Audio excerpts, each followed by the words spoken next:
नमस्कार साथियों, स्वागत है आप सभी का अंकित इंस्पायर्स राजस्थान पर। मैं हूं अंकित अवस्थी, आप है मेरे साथ में। राजस्थान में अगले 5 दिन बाद होने जा रही एक महत्वपूर्ण घटना का पूर्व में ही जिक्र करने। 25 सितंबर को प्रधानमंत्री नरेंद्र मोदी राजस्थान के बांसवाड़ा में होंगे और वहां पर अराउंड 45,000 करोड़, कहीं कहीं अलग अलग जगह अलग अलग रकम कोट की गई है, कहीं 42,000 करोड़ लिखा जा रहा है तो कहीं 50,000 करोड़, मैंने बीच का ले लिया है। 45,000 करोड़ रुपए की लागत से बांसवाड़ा के अंदर परमाणु रिएक्टर से बिजली उत्पादित करने की क्षमता का शिलान्यास करेंगे।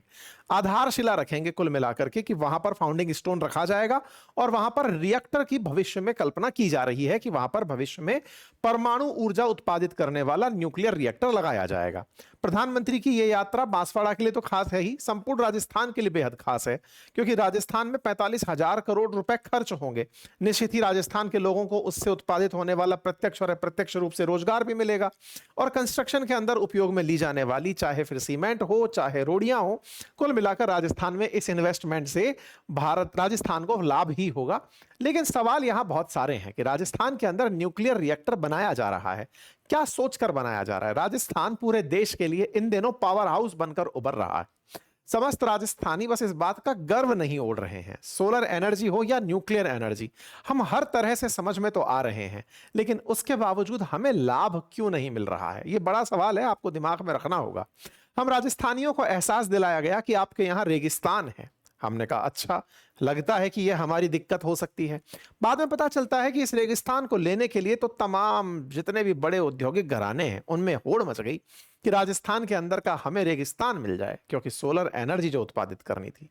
आज देश की तमाम बड़ी कंपनियां राजस्थान के वेस्टर्न हिस्से के अंदर अपने अपने लिए सोलर प्लांट में जाने कितनों हेक्टेयर जमीन लेकर के बैठ गई हैं। अच्छा, अब बात आती है दूसरे प्रकार की एनर्जी। बाय द वे, ऊर्जा उत्पादन करने के लिए राजस्थान सरकार या फिर कहिए भारत सरकार का लक्ष्य है कि वो ग्रीन एनर्जी उत्पादित करे, अर्थात ऐसी ऊर्जा जिससे उत्पादन के पश्चात प्रदूषण ना हो। प्रदूषण कैसे होता है भाई? अगर आप कोयले से ऊर्जा उत्पादित कर रहे हैं तो कार्बन डाइऑक्साइड निकलती है, लेकिन सोलर एनर्जी रिन्यूएबल एनर्जी है, यानी कि इसका कोई प्रदूषण भी नहीं है और सूरज की ऊर्जा खत्म भी नहीं होनी है, तो ऊर्जा बनती रहेगी जब तक काम चलता रहेगा।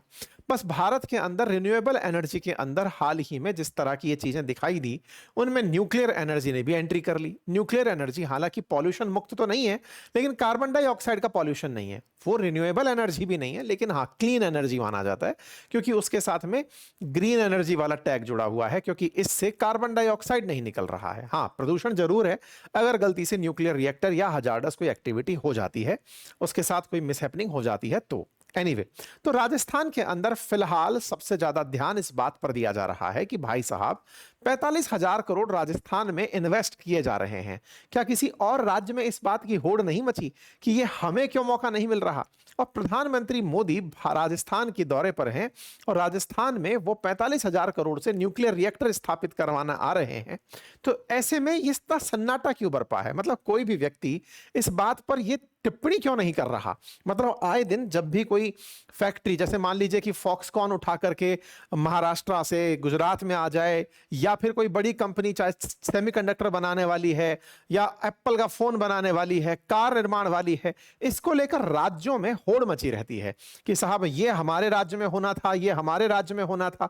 राजस्थान में 45,000 करोड़ का निवेश आ रहा है, हमको कोई विरोध क्यों नहीं मिल रहा है? इस बात को लेकर के दिमाग में प्रश्न होने जरूरी है कि भाई साहब, पैसा तो आ रहा है, लेकिन कोई दूसरा राज्य इसमें क्यों जिद नहीं कर रहा है? सोच लीजिएगा, क्योंकि कहीं ना कहीं इसमें कुछ ऐसा है जो सबके अंदर चिंता डालता है। ऐसा क्या है भाई साहब? चक्कर यह है कि ये जो न्यूक्लियर रिएक्टर्स होते हैं, ये लगते हैं, लगने के साथ साथ कुछ चिंताएं लेकर आते हैं। चिंताएं कैसी? अगर गलती से दुश्मन ने इनको निशाना बना दिया, न्यूक्लियर रिएक्टर ब्लास्ट हो गया, तो ये न्यूक्लियर बम फटने जैसा ही माना जाता है। दुनिया में चेरनोबिल के अंदर हुआ हादसा आज भी याद किया जाता है। इसी तरह से फुकुशिमा प्लांट का फटना भी आज तक याद किया जाता है। कुल मिलाकर के न्यूक्लियर रिएक्टर्स जीते जागते न्यूक्लियर बॉम्ब जैसा डर देके जाते हैं कि अगर ये फट गए तो भाई साहब चिंता हो जाएगी। अब आप कहेंगे भाई साहब, आप क्यों डर रहे हैं कि फट गए? क्योंकि हम राजस्थानी हैं, हम पाकिस्तान से सीमा साझा करते हैं। राजस्थान पाकिस्तान से सीमा साझा करता है और राजस्थान बॉर्डर पर पहले भी भारत पाकिस्तान का युद्ध हुआ है। ऐसे में राजस्थान के अंदर बांसवाड़ा ही अगर यहां पर न्यूक्लियर रिएक्टर लगाया जाता है तो क्या हम दुश्मन की जद में नहीं होंगे? शायद यही कारण है कि कोई और राज्य इस जिम्मेदारी को लेना भी नहीं चाहता होगा, क्योंकि ठीक है राजस्थान के अंदर वैसे भी पॉपुलेशन कम है, जिस क्षेत्र में लग रहे हैं वहां पर कोई विरोध करने वाला नहीं है। किसी और राज्य में होते तो लोग सड़कों पर उतर के ये कह रहे होते कि नहीं साहब हमारे लिए रिस्क हो जाती। हालांकि देश की सरकार के लिए देश के सभी नागरिकों की जान एक समान है, लेकिन राजनीति की जहां तक बात हो, मैं आपका ध्यान केवल इसलिए आकर्षित कराना चाह रहा हूं कि इसको लेकर कोई राजनीति नहीं हो रही है। सबका कहना है ठीक है, हाँ बढ़िया हो, बधाई हो साहब, बधाई हो राजस्थान वालों, बधाई हो। एनीवे, राजस्थान हो या देश हो, राज्य सरकार हो या केंद्र सरकार हो, सभी के लिए सबसे पहली प्राथमिकता देशवासियों की, राज्यवासियों की सुरक्षा ही होती है। आज हम आपको वो भी बताएंगे कि कैसे ये रिएक्टर बनाया जा रहा है ताकि आपकी और हमारी जान को कोई दिक्कत ना हो। एनीवे, फिलहाल के लिए एक और प्रश्न बनता है और वो ये है, बांसवाड़ा ही क्यों? अगर इतना ही डर था तो इसको जैसलमेर बॉर्डर पे लगाते। जैसलमेर बॉर्डर पर अगर गलती से पाकिस्तान इस रिएक्टर में बम गोला भी फेंकता तो कम से कम यहीं से निकली रेडिएशन 2-4 पाकिस्तानियों को भी तो नुकसान पहुंचाती। बिल्कुल बॉर्डर पे ही बनाना चाहिए था, क्योंकि रिएक्टर को यह थोड़ी पता होता है कि इंडिया में लगूंगा तो इंडिया में ही रेडिएशन फेंकूंगा, वो तो सब जगह फेंकेगा। वो हो सकता है कि पाकिस्तान वालों को भी नुकसान पहुंचाए। फिर ये बड़ा सवाल कि भाई साहब न्यूक्लियर रिएक्टर हमारे राजस्थान में बांसवाड़ा में ही क्यों? और एक सवाल और कि न्यूक्लियर रिएक्टर की बात करें तो राजस्थान में तो रावत भाटा जो है वहां पर भी न्यूक्लियर रिएक्टर लगा हुआ है कोटा के पास। तो ऐसे में रावत भाटा में न्यूक्लियर रिएक्टर, अब बांसवाड़ा में न्यूक्लियर रिएक्टर, ये चक्कर क्या है? राजस्थान के दक्षिणी हिस्सों के अंदर ही न्यूक्लियर रिएक्टर की बात क्यों होती है? आज इस सेशन में इन सवालों का भी जवाब आपके साथ में साझा कर लेंगे। फिलहाल के लिए प्रधानमंत्री की यात्रा से जुड़ी हुई तैयारियां की जा रही हैं। सीएम अपने स्तर पर अपने अधिकारियों के साथ मिलकर के उन क्षेत्रों का दौरा कर रहे हैं जहां प्रधानमंत्री आएंगे, बांसवाड़ा में जनसभा को संबोधित कर सकते हैं, ऐसी बातें कही जा रही हैं। प्रधानमंत्री की यह यात्रा इसलिए खास हो जाती है क्योंकि केंद्र ने 2047 तक 100 गीगावाट एनर्जी न्यूक्लियर एनर्जी से उत्पादित करने का लक्ष्य रखा है और उसमें यह वाला प्रोजेक्ट बहुत मायने रखता है। अब मैं आपको थोड़ा सा मैप के बारे में जानकारी देता हूं। राजस्थान के मैप को अगर हम ध्यान से देखें तो हमारे राज्य के अंदर 41 जिले हैं और उन 41 जिलों में दक्षिण में स्थित सबसे जो लास्ट में जिला है उसका नाम बांसवाड़ा है। ये जो बांसवाड़ा है ना, उत्तर और दक्षिण अगर आप इसे गौर से देखें तो ये बांसवाड़ा उस क्षेत्र में आता है जहां साउथ वेस्ट मानसून की अरब सागर वाली जो शाखा है वो राजस्थान में एंट्री करती है। अर्थात ये वो क्षेत्र है जहां पर बारिश बहुत होती है। राजस्थान में अगर सबसे ज्यादा बारिश वाले क्षेत्रों में देखी जाने वाली जगह हैं तो वो यही वाले क्षेत्र हैं, बागड़ रीजन या हाड़ौती रीजन। इन्हीं क्षेत्रों में राजस्थान में सबसे ज्यादा बारिश आती है। अगर ज्योग्राफी को और रिलेट करें तो आप पाएंगे कि ये वो क्षेत्र हैं जहां पर एक तरफ माही नदी बह रही है तो एक तरफ चंबल बह रही है। दोनों ही नदियां अपने साथ बहुत सारा जल लेकर चलती हैं। चंबल तो राजस्थान की पेरिनियल रिवर यानी सदानीरा नदी कही जाती है। और साथियों, जब न्यूक्लियर रिएक्टर की बात हो तो बड़ा सवाल यह कि जैसलमेर क्यों नहीं, बांसवाड़ा क्यों? अगर इस सवाल का जवाब खोजने आप निकले हैं तो इसका जवाब है बांसवाड़ा की नदियों में पानी है, जैसलमेर में पानी का अभाव है। तो आप पूछेंगे पानी से न्यूक्लियर रिएक्टर की क्या कहानी है? बहुत आसान है बिजली उत्पादित करना। आप चाहें तो हम अपने घर में भी बिजली पैदा कर ही सकते हैं। बोले क्या मजाक कर रहे हो यार? देखो बात ऐसे है कि बिजली उत्पादित करने के लिए केवल आपको मैकेनिकल एनर्जी को ही ऊर्जा के दूसरे रूप में परिवर्तित करना है और करने के लिए टरबाइन घुमाना है। स्वदेश फिल्म के अंदर जब शाहरुख खान बिजली पैदा कर सकता है तो आप और हम तो कर ही सकते हैं। कहानी क्या है? कहानी यह है कि अगर आपने किसी भी तरीके से टरबाइन का चक्का घुमा दिया तो उसके घूमने से ही बिजली उत्पादित होती है। दुनिया के जितने भी प्रकार आप बिजली के देख रहे हैं उनमें मेजॉरिटी यही तरीका होता है। अगर आप पानी के गिरने से बिजली उत्पादित होती हुई देखते हैं, जैसे हाइड्रो इलेक्ट्रिक कहते हैं, उसमें भी गिरते पानी से टरबाइन घुमाया जाता है, बस टरबाइन से मैकेनिकल ऊर्जा से इलेक्ट्रिक एनर्जी उत्पादित कर ली जाती है। ठीक ऐसे ही अगर कोयले से बिजली उत्पादन की बात अगर आप करें तो कोयले से भी जो भाप बनती है, असल में कोयला जलता है, कोयले से पानी को उबाला जाता है, पानी उबलता है, उससे भाप बनती है और भाप को प्रेशराइज्ड भाप के रूप में रिएक्टर पर भेजा जाता है। रिएक्टर घूमता है, भाप ठंडी होती है, ठंडी होकर वो पुनः पानी में बदल जाती है। तो पानी घूमते घूमते रिएक्टर को घुमा रहा होता है। अल्टीमेटली स्टीम से रिएक्टर को, स्टीम से टरबाइन को घुमाया जा रहा होता है। ठीक है, मतलब कुल मिलाकर के पानी की जो भाप है जिसको कि फेंका जा सकता है तेजी से, उसी के लिए सारे खेल किए जा रहे होते हैं। न्यूक्लियर रिएक्टर में भी यही है। न्यूक्लियर रिएक्टर के अंदर नाभिकीय विखंडन से जो ऊर्जा उत्पन्न होगी उस ऊर्जा से पानी को उबाला जाता है, और उबला हुआ जो पानी है उससे बनी हुई भाप टरबाइन को घुमाती है और टरबाइन से बिजली उत्पादित होती है। कुल मिलाकर जरूरी क्या है? दो चीजें जरूरी हैं। पहला, जो चीज ऊर्जा उत्पादित करे यानी जल करके ऊर्जा निकाले, एक तरफ कोयला था तो दूसरी तरफ न्यूक्लियर फ्यूल था। न्यूक्लियर फ्यूल यूरेनियम है, उसको तोड़ करके नाभिकीय विखंडन से ऊर्जा उत्पादित करनी है। बस उस ऊर्जा से बिजली बनेगी, मतलब उस ऊर्जा से भाप बनेगी और वो भाप ही टरबाइन को घुमाएगी। यही काम हम लोग करते आ रहे हैं रावत भाटा में, जहां रावत भाटा के अंदर चंबल पर बने बैराज से ही ये सारा काम किया जा रहा है। ठीक इसी प्रकार से कोटा के अंदर जो थर्मल पावर प्लांट है, वहां पर कोटा बैराज का जो पानी है उसको भाप के रूप में यूज किया जा रहा है। ऐसे ही बांसवाड़ा के अंदर एक डैम है जिसका नाम है माही बैराज माही सागर, और उसी बांध के ऊपर साथियों, उसी बांध पर ही जो पानी है उसी पानी से प्रेशराइज्ड हैवी वाटर रिएक्टर चलाया जाएगा। तो कुल मिलाकर के बांसवाड़ा का चयन दो तरह से हुआ। पहला, ये तो एक तरह से सुरक्षित डोमेन में है, मतलब उस क्षेत्र में है जो कि बॉर्डर से दूर है। दूसरी सबसे बड़ी बात, क्या पानी बहुत है, पानी का साधन होना ही यहां की सबसे बड़ी सही स्थिति बनकर के निकल कर आता है, और माही के ऊपर बना हुआ डैम ही इसकी सबसे बड़ी उपयोगिता सिद्ध करता है। ठीक है, तो उम्मीद है कि आपको यह बात समझ में आई।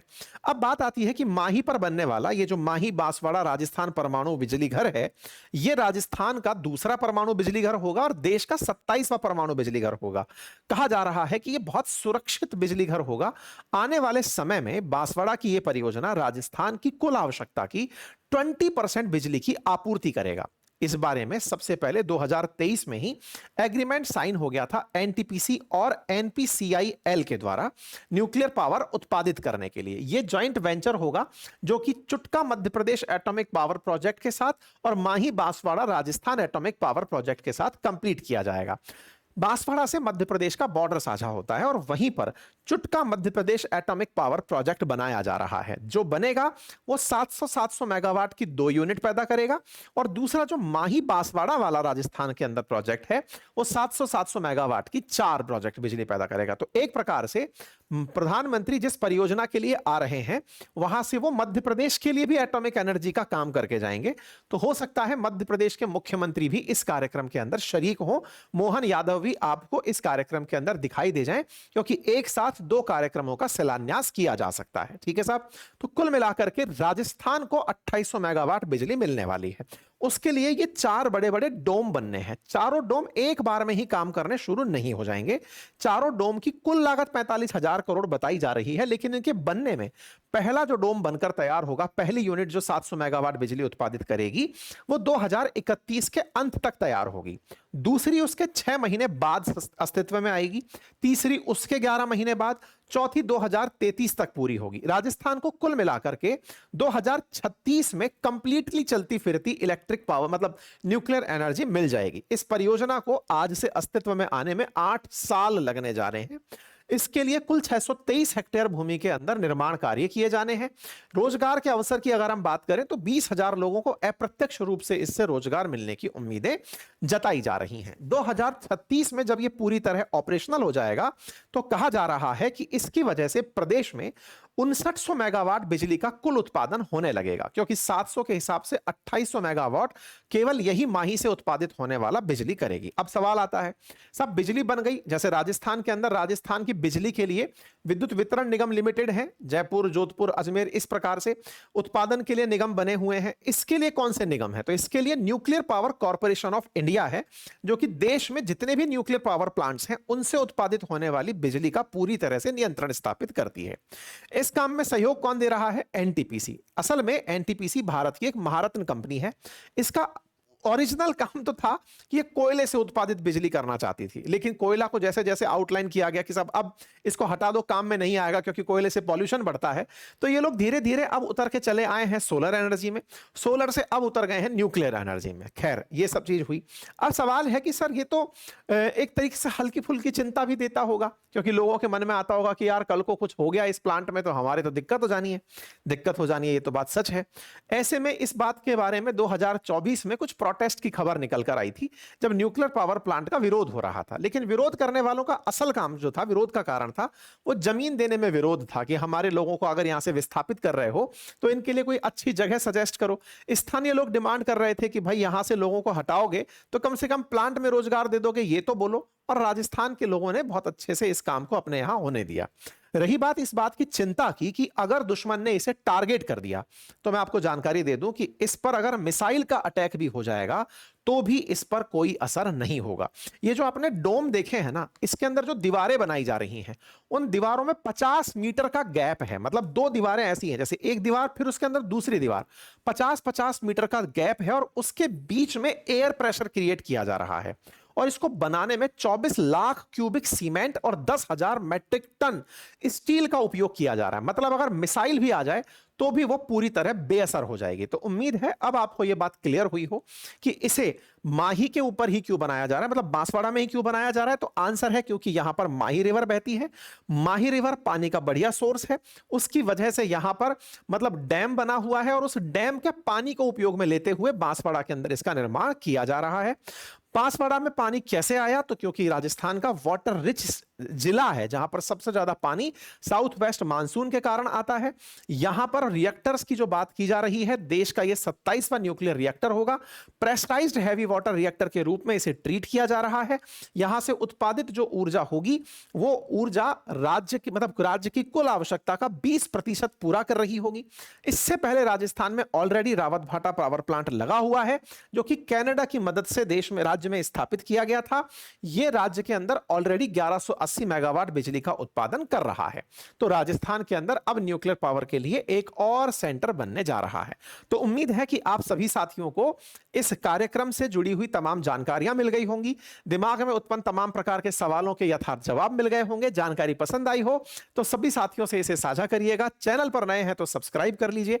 फिलहाल के लिए इतना ही, बाकी अपनी राय कमेंट बॉक्स में जरूर दीजिए। Thank you so much.